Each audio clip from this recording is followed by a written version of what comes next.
This video wasn't my idea. On my own, I never would have considered comparing these two watches. Then requests started coming in. For months. And I'm embarrassed now that I hadn't thought of this myself. Comparing the Rolex Explorer and the Cartier Santos seems so obvious now. Especially these two variations. A modern 36mm Explorer and a medium Santos. They're so similar in so many ways that of course people would be cross-shopping these watches. And they're also so different that you could make a case very clearly for either one. What we have here is the current generation of Cartier Santos in the medium size. And this is not the current reference of Rolex Explorers. In fact, this specific one is the 114270 from 2004. But perhaps this is most appropriate here since this is more available than the current generation Explorer, the 124270. Which is to say that both this Santos and this type of Explorer can be bought within a couple days or even a couple hours, and at the moment they're relatively close in price. As of this video in the second half of 2021, the medium Cartier Santos costs $6,800, and a good condition 114270 Explorer with box and papers can be found for just slightly more, around $7,000. And I'm afraid that posting this video is not going to help drive that price down. This hurts me more than it hurts you, he said insincerely. There's so much history in both of these watches and both of these brands. They are both legendary in their own way. Cartier is the jeweler of kings and the king of jewelers, at least according to Edward VII. And as a jeweler, they're coming from a place of refinement and attention to design and emphasis on beauty, which has really hooked me about Cartier. Watches like this Santos are objects of beauty, and yeah, there's also beauty in the functionality of tool watches, but that's kinda like saying, well, he's got a great personality. Rolex also has a history of making beautiful watches, but they're much better known for making perhaps the world's best luxury sport watches. For more than 100 years, Rolex has marketed its watches as timepieces for travelers, divers, drivers, and of course explorers. While the highest mountain I plan on summiting is a large pile of nachos, I like knowing that my watch is capable of handling a lot more. Some stats on these watches. Both watches use a stainless steel case and bracelet, though the Santos comes with a leather strap too. Both watches use automatic movements, both are water resistant to 100 meters, neither have a date complication, and both are on the small side, at least by contemporary standards. The Rolex Explorer is 36mm across, 11mm thick, and 44mm long from lug to lug.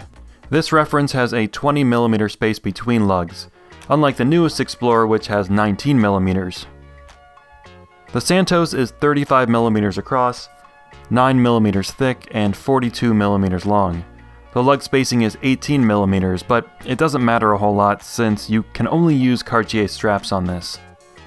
If you couldn't tell already, it's not just the diameter that matters. A square watch like the Santos can wear larger than a round watch with the same diameter. It's almost as if we need yet another dimension to measure the watches by. Diameter, length, thickness, and maybe surface area? Then when someone asks you, so how big is it? You can reply, it's complicated. On my 7-inch wrist, both watches wear small. Of course, I wouldn't say too small, but small. To me, that's part of their charm. When I put on a big watch like my Omega Ploprof or my Panerai Luminor, the word that comes to mind is fun. When I put on either the Santos or the Explorer, the word that comes to mind is elegant. Then the second thing that comes to mind is, Christ, I need a cheaper hobby. On a global scale, my 7-inch wrist is larger than average, so I think both of these beauties are great sizes for the majority of collectors, male and female. And if you think these sizes aren't manly, you have an unhealthy definition of what it means to be a man. I want to circle back to water resistance. Like I said, both of these watches are rated to 100 meters, so I treat them the same around water. I swim with them, cook with them, hike in the rain. The Explorer has a screw-down crown. The Santos does not. I'm not a watchmaker, but I've read that the purpose of a screw-down crown is simply to avoid accidentally pulling the crown out. It doesn't necessarily add more water resistance. The Panerai Luminor is another example. 300 meters of water resistance, but no screw-down crown. If you have some definitive info about this, speak up in the comments, but if like me you're a fake expert, hush, child. Here's the most important thing I'll say during this video. Between these two watches, neither one is objectively better than the other. There will be people in the comments that say things like, "The Santos is so much better," or "The Explorer is the best one." These people are wrong. The question to ask is not, which is better? The question to ask is, which is better for me? With the price, size, capabilities, and brand legacy all being very similar, it all really comes down to your taste. What are you into? How do you dress? And what other watches do you own? I think it's an error to evaluate a watch without thinking about how it might fit into your collection and your lifestyle. Just because you think a watch is cool doesn't mean you should buy it. I've learned this the hard way. I've owned several watches that I barely wore, either because they didn't fit my style or because I already owned a timepiece that filled a similar role and which I liked better. When people ask for my help deciding between watches, my first piece of advice is this: go try them on and buy whichever makes you smile the most when you put it on. The wrinkle here is that it can be hard to find a place with a 36mm Explorer. You're not going to find one in the display case of an authorized Rolex dealer, and some towns don't have stores with pre-owned watches.